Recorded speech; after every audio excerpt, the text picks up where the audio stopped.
Yan, muli po ay magandang gabi po sa ating lahat at tayo po magsisimula na sa ating programa. Ngayon po ay huling gabi ng ating programa sa lugar na ito at ngayon po sa ating po pagsisimula, tayo po lahat ay tumayo at awitin ng ating theme song.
Tayo pong lahat ay yumuko para sa isang panalangin. Ama naming Diyos na makapangyarihan ka po sa lahat, sa mga oras na ito, O Diyos, kami po lumalapit po sa inyo. Kami po ay mag-aaral ng inyo pong mga salita. Maaari po ba, O Diyos, na sa mga oras na ito ay amin pong maunawaan, amin pong ma-apply sa amin pong mga buhay ang inyo pong gustong ipagawatig sa bawat isa sa amin ngayon. At nawa ang inyo pong gagamitin na magsasalita, nawa po inyo pong bigyan ng karunungan, patuloy na inyo pong muspusin ang banal na Espiritu. At sa panahon na ito po ay nakaranas ng malakas na hangin, nawa po hindi po ito makapaghadlang sa aming pag-aaral, kundi bagkus ito po ay makapagpalapit sa amin sa inyo po, Ama. At nawa ito po ay magbukas sa amin na tunay po na inyo po kaming inibig at patuloy na iniligtas galing sa kadiliman patungo sa kagilagilalas na kaliwanagan. At sa mga oras na ito, O Diyos, humingi po kami ng kapatawaran sa aming mga pagkukulang at pagkakamali sa pangalan ng aming tagapagligtas, aming Panginoong Hesus. Amen.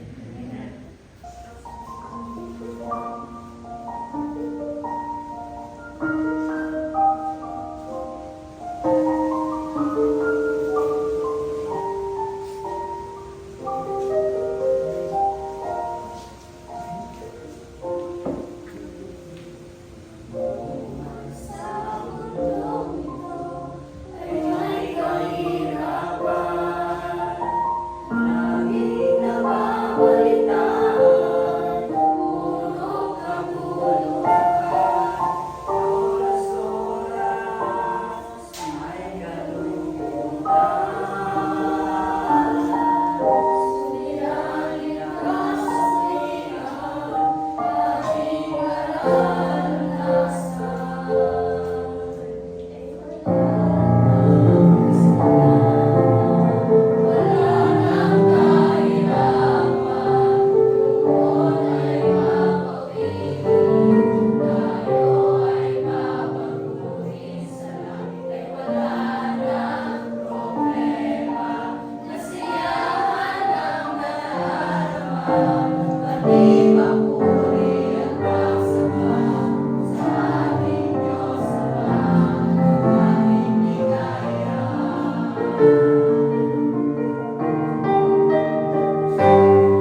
Yan. So, salamat po sa ating mga kabataan sa kanilang pag-practice dito sa unahan. Hindi, joke lang. Napakalamig po ng panahon, kaya ramdam na ramdam ko yung lamig. Kasi talagang walang nagkikwentuhan, ano? Talagang tahimik ang lahat. Dati nung mga unang araw namin, unang gabi, talaga maingay dyan sa labas. Habang naghihintay ng program, maingay dyan. Pero parang ngayong gabi, simula kanina, kahit hindi pa nag-umpisa, ay tahimik. Hindi ganun kaingay, ano? Dahil siguro nga sa lamig nating nararamdaman ngayong gabi. Okay, so ngayon ang last night ng ating pong isinasagawang programa dito sa lugar na ito para sa ating mga kabataan. At kami ay nagpapasalamat kahit doon sa mga ngayon lang naka-attend at doon sa mga sumuporta naman simula sa simula hanggang sa matapos itong ating programa. So 6 nights lang naman po ito. Kakaunting panahon lang po ang ibinigay ng pagkakataon para tayo po ay makapag-aral sa lugar na ito. Dati, nangaral po kami dito 10 nights or umaabot pa po kami ng 12 days dito sa Calvary. Pero ngayon ay 6 o 7 days lang kami hanggang bukas. Pang-pitong araw po namin hanggang bukas. Di ba, yan po mga kabataan na yan ay nandiyan lang po yan sa tabi-tabi. At nakikita nyo rin lang yan, pwede nyo makausap at makakwentuhan sa social media po. So, pwede nyo ituloy yung pakikipagkaibigan ninyo sa bawat isa.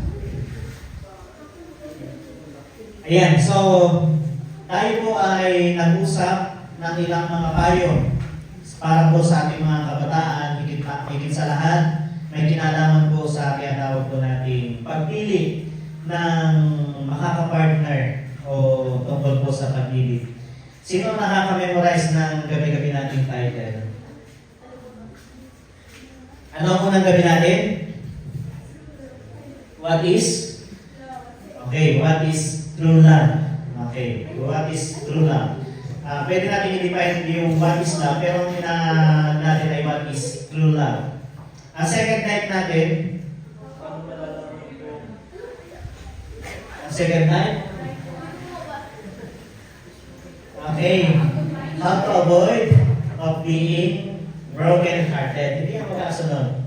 Okay. How to avoid or being broken-hearted. Kaya paano natin maiwasan na tayo ay ma-broken-hearted. Okay. So, pangatlo, yan. How to find the right one. Okay. Panglima, pangapat. Okay. ML with Jesus. Okay. Hindi rin yung laro, no? Hindi ko kayo sinabunan tungkol sa paglalaro ng ML. Yan ay tungkol sa magiging ligtas natin o maging ligtas. Yan ang higit na kailangan natin. ML with Jesus. O mahalin natin ang ating Panginoong Jesus. At yung kagabi, ano yung title natin kagabi? Yung panglima. Ano po? Kagabi pa lang yun. Learn how to move on. Okay, paano ba tayo makaka-move on kung sakaling ma-broken hearted tayo? Kasi bilang kabataan, mahirap, hindi natin talaga maiiwasan na tayo hindi ma-broken hearted. Talagang naroon yung possibility na bawat isa ay ma-broken hearted. Pero alam nyo, bandang muli kung kayo magkaroon ng maraming ex, bandang muli, makapasalamatan nyo rin sila. Bakit? Dahil sa kanila, pwede kayong maging strong. Dahil sa kanila, pwede kayong maging matibay, mas maging better person. So, bandang muli sa huling panahon ay maaaring pasalamatan nyo rin yung taong nasaktan kayo o nanloko sa inyo. Dahil sa bagay na yun, kayo mas naging matibay at mas naging matatag at mas nakapag-isip ng ayos. So, ngayong gabi, ang pag-usapan naman natin ay may title na, okay, so ito. Ikaw na ba si Mr. Right? Ayan. Ikaw na ba si Miss Right? O ikaw na ba si Mr. Right? So particular po, ang ating pag-usapan ay sa mga lalaki. Kasi Mr. Right na naririto. So, kausunod na yung sa Miss Right. Okay, ikaw na ba si Mr. Right? Yan ang ating pag-uusapan. Sa mga babae, paano niyo makikilala ang inyong Mr. Right? Paano niyo makikilala yung inyong Mr. Dream Boy? Sabi nga ng ibang kanta, isa lang yan, Mr. Right, Mr. Dream Boy, isa lang yan. So, paano niyo pa makikilala?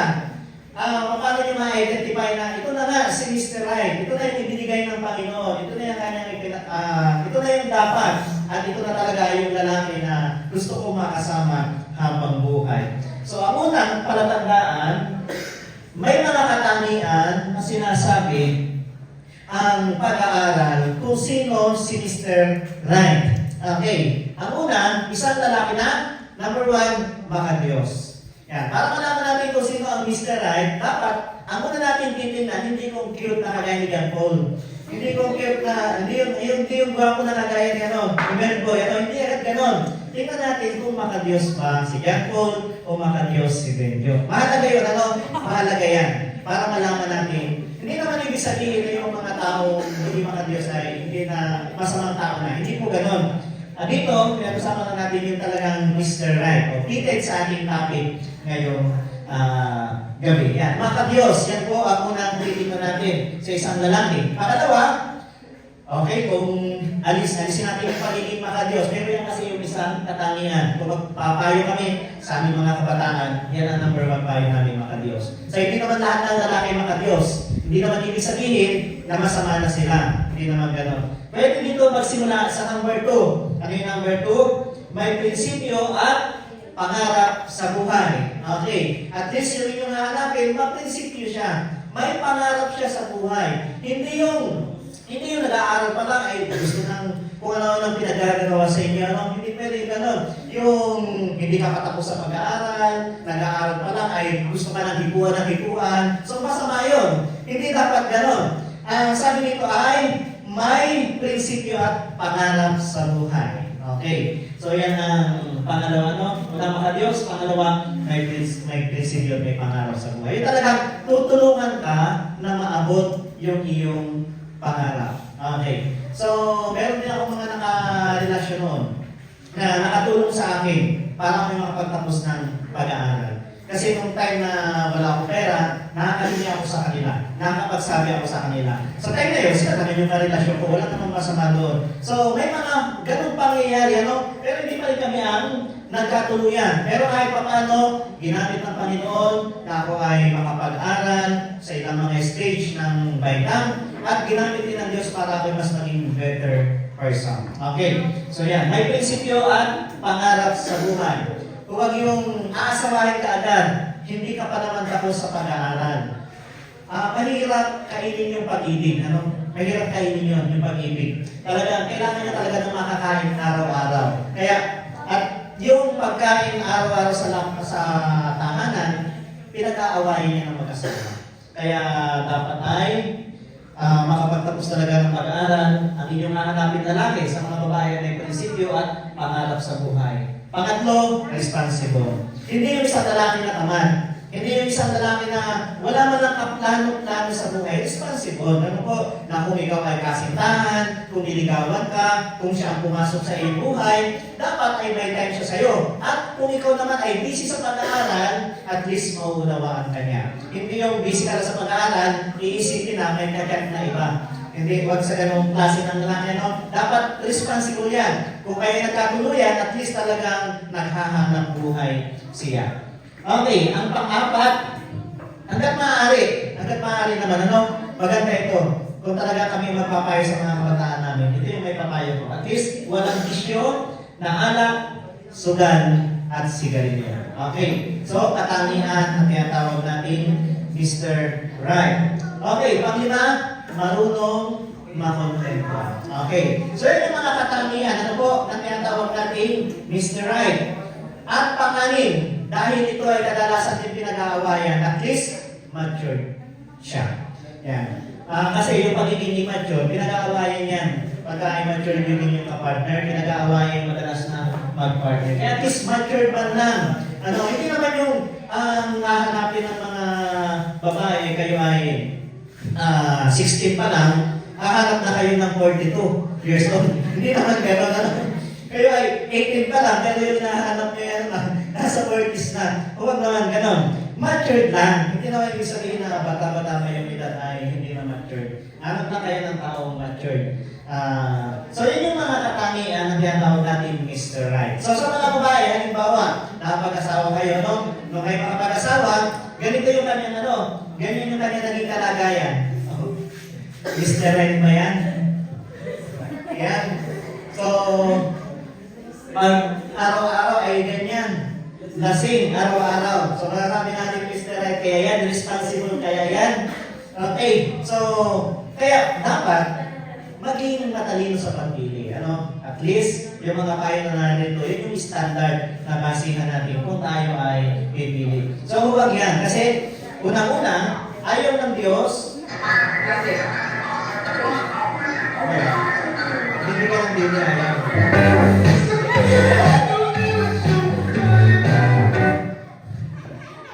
Sorry. Binibigyan mo kanya gatas, ayaw. Binigyan ng alak tuwan-tuwa. Okay, so, huwag sa, sorry sa mga lalaki mo naging kayo, hindi naman namin kayo inustahan, Unti-unti, tulungan ninyo na talagang hindi maganda rin naman ang alak sa, hindi naman sa lahat ng pagkakataon. Okay, so ang alak ay ito kasi nakakasira sa isip ng isang tao, nakakasira dito sa kalusugan ng isang tao. Kaya hanggat maaari talagang ito ay aming ipinapayo na huwag ma-engage ang aming mga kabataan sa mga ganito. Kung sabi dito, ang alcohol ay isa sa mga mabigat na suliranin. Suliranin panlipunan sa kinakaharap. Okay, nagsanlibutan sa ngayon sapagkat ito ay nagdudulot ng kahirapan, kriminalidad, pagkalugi, pagkawasak ng tahanan. So totoo naman ito, kahit hindi ko na sabihin. Alam naman natin na minsan, maraming mag-asawa na naghihiwalay o maraming mga asawa ang talagang magulo. Bakit? Kasi laging lasing ang tatay. So pag-uwi ng tahanan, bububugin ang anak, bububugin ang asawa. So nagiging magulo ang bahay. Kaya huwag tayo papasok sa ganyang klase ng pamilya. Kriminalidad. Nakita ko sa Facebook talaga. Grabe yung mga nangyayari sa Metro Manila. Isang dalaga lang, nadadaan, galing trabaho, dadaan sa isang subdivision, mamaya mawawala na. Matatagpuan na wala ng buhay, pagkatapos iwa-iba na yung bahagi ng katawan kung saan-saan pinagtatapon dahil po sa tinatawag nating alak. Okay, dahil lasing daw yung tao na gumawa. So, kriminalidad, pinagmumulan din ng kriminalidad. Pero papasalamat tayo sa mga kabataan na kung saan ay pag nalalasing, umuwi na lang sa kanilang bahay. Ayan, at hindi na nanggugulo. Okay, so, pero sa ibang pagkakataon, kung hindi man sa Cavite, kasi wala naman masyadong krimen dito, sa ibang pagkakataon, dahil sa alak ay laganap ang kriminalidad. Okay, ang sabi ng Bible, ang alak ay manunuya, ang matapang na alak ay manggugulo, at sino man nagpapaligaw sa kaniya ay hindi daw matalino. Sabi po sa Kawikaan chapter 20, verse 1. So siguro naman ay hindi talaga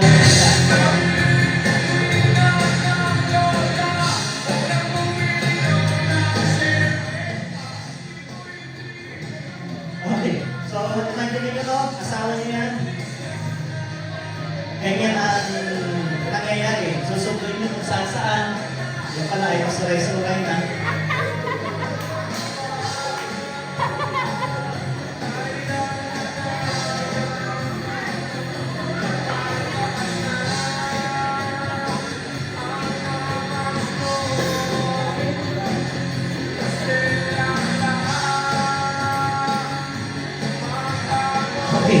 So sa mga babae, imagine nyo yun yung sweetheart ay ganyan.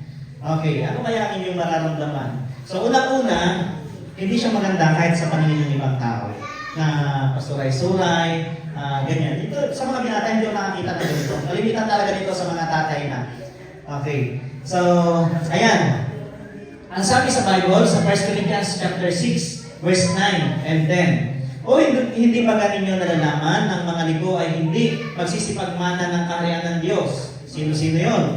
Huwag kayong padaya, kahit ang mga mapakiapid, at ang mga mananamba sa Diyos-Diyosan, ni ang mga mangalunya, ni ang mga nanambababae, ni ang mga mapakiapit sa kapwa lalaki. Okay, bawal daw yung 150, no? Yung 15 na ngayon. Ni ang mga magnanakaw, ni ang mga masasakin, ni ang mga manglalasing, ni ay hindi magsisipagmana ng kaharian ng Diyos. Yan po ang sabi po ng banal na kasulatan. Okay, so isa pang bagay ay ito. Ito naman, hindi naman ito nagdudulot ng krimen.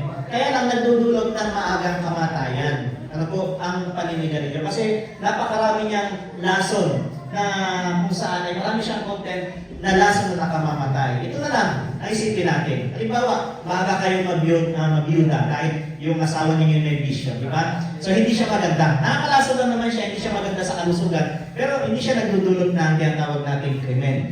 Pero ang Bible ay nagpapayo pa rin na hanggat maaari ay ang pera na kikitain ng inyong mga kasama sa buhay ay hindi mapupunta sa bisyo. Hindi mapupunta sa alak, hindi mapupunta sa sugal, kundi direct na mapupunta sa pamilya.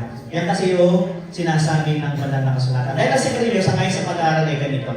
So, mabilis lang itong ating lesson.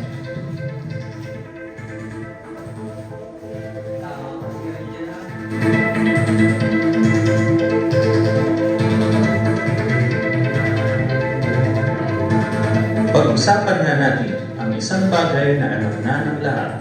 Ang paninigarilyo ay sanhi ng sakit na kanser. Ngunit hindi lahat ay nakakaalam kung ano-ano ang uri ng kanser. Ang paninigarilyo ay sanhi ng kanser sa baga, sa lalamunan, sa bibig, at sa esophagus. Pwede rin itong makaapekto sa pagkakaroon ng kanser sa bantog o bladder, kanser sa laway o pancreas, at kanser sa bato o kidney, at marami pang ibang sakit. Ito'y nagdudulot ng iba't ibang karamdaman sa bibig at sa baga, gangrena o gangrene, emphysema, pagkabaog, at higit sa lahat, kamatayan.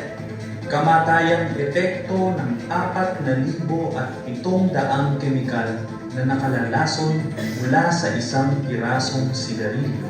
Mga kemikal tulad ng nicotine, na ginagamit sa pamatay ng insekto, formaldehyde na ginagamit na pang-embalsamo ng mga patay, hydrogen cyanide na ginagamit panlason sa daga, acetone na ginagamit na pangtunaw at pangtanggal ng manicure, hydrazine na ginagamit sa rocket fuel. Dahil dito, humigit kumulang 5 milyong tao ang namamatay sa isang taon o kada 8 segundo, isang buhay ang nawawala sa mundo. Sa timog silangang Asya, ang Pilipinas ay pangalawa sa mga bansa na may pinakamaraming naninigarilyo. Mula sa populasyon natin na 70 milyong tao, higit sa 30 milyon dito ang naninigarilyo. Taon-taon, 87,600 Pilipino ang namamatay sa sakit dulot ng paninigarilyo, o 240 Pilipino kada araw. Umikita nga ang Pilipinas taon-taon ng 30 bilyong piso mula sa buwis sa produktong tabako. Gumagastos naman ito ng higit pa sa 200 bilyong piso para gamutin ang mga sakit na dulot ng paninigarilyo. Dagdag pa dito, kilala ang Pilipinas na may pinakamahal na gamot at pinakamurang sigarilyo sa Asya. Sa Estados Unidos, isang pakete ng sigarilyo ay nagkakahalaga ng $5, kasama na ang buwis. Sa bansa natin, ang isang pakete ng 20 sigarilyo ay 80 US centimos lamang, at ang gobyerno natin ay napakabagal ng kumilos. Tumagal pa ng 17 taon mula pa noong 1987 bago naging batas ang kauna-unahang anti-smoking bill sa Pilipinas. Sa kasalukuyan, ang pandaigdigang inisyatibo na maglagay ng larawan sa pakete ng sigarilyo bilang health warning ay pinigil ng mga korte ng Pilipinas na maipatupad dito. Pilit nilang tinatago ang isang bagay na alam na natin lahat: ang paninigarilyo ay magdudulot ng kanser.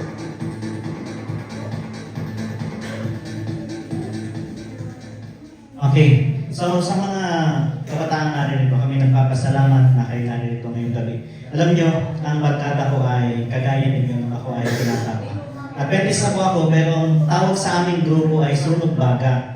Kasi yung mga kasama ko, mga naninigarilyo. Ako lang ang hindi. Kaya ako sanay makisama doon sa mga kagaya ninyo na kung saan ay may bisyo. Kaya kami, hindi namin kayo hinusgahan. Hindi palimasa na kami ay ganito, Adventist ay hinusgahan namin kayo. Hindi. Walang problema kung kayo ay maging kaibigan, makakwentuhan, o makasama.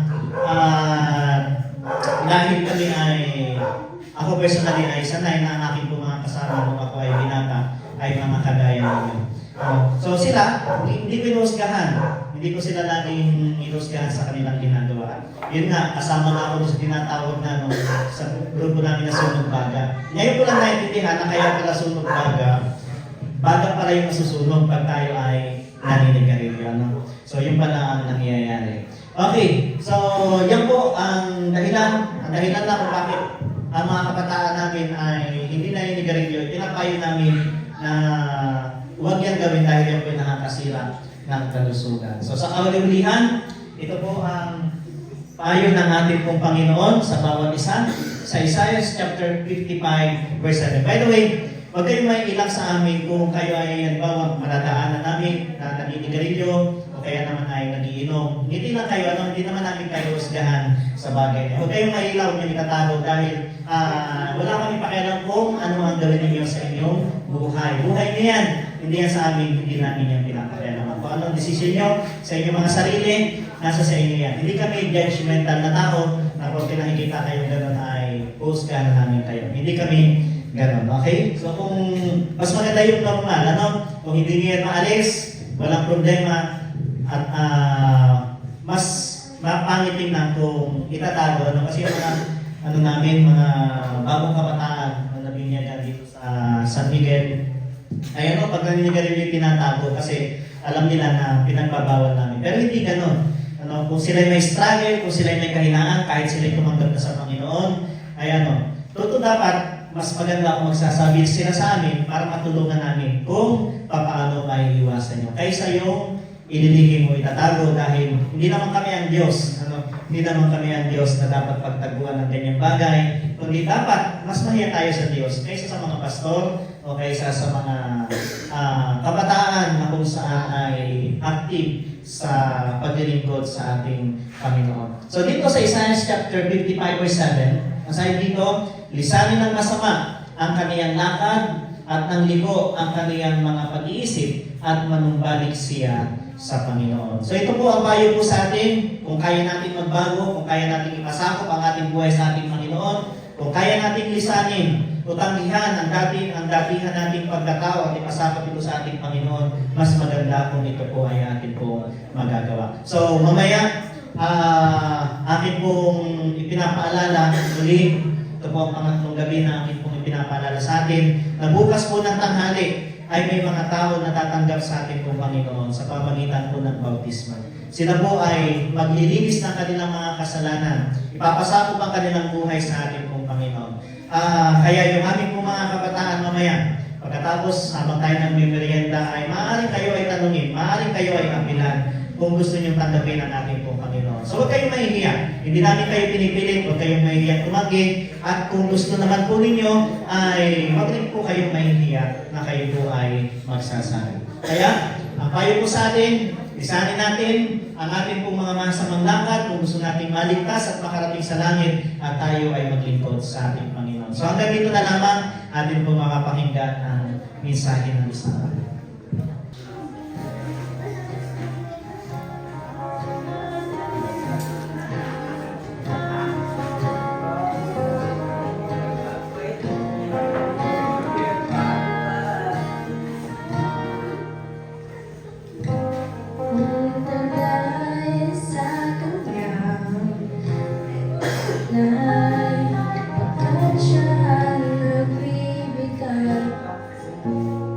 Ng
ba'y makakasama?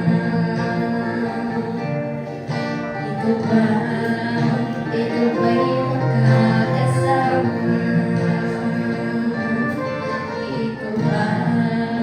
Ikaw ba'y makakasama?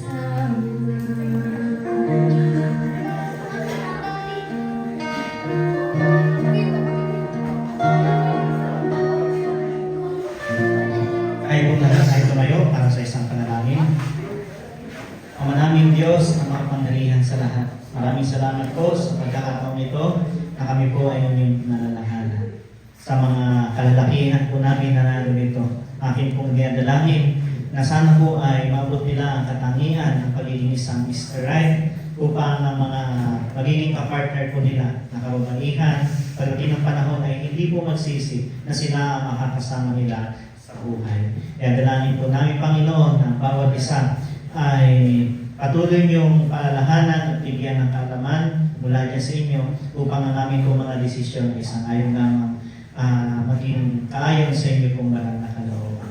Tuloy na papalain po ang bawat isa, papatnubayan po ng banal na ito. Ito ay aming pong dinadalangin sa pangalan ng aming Panginoong Jesus.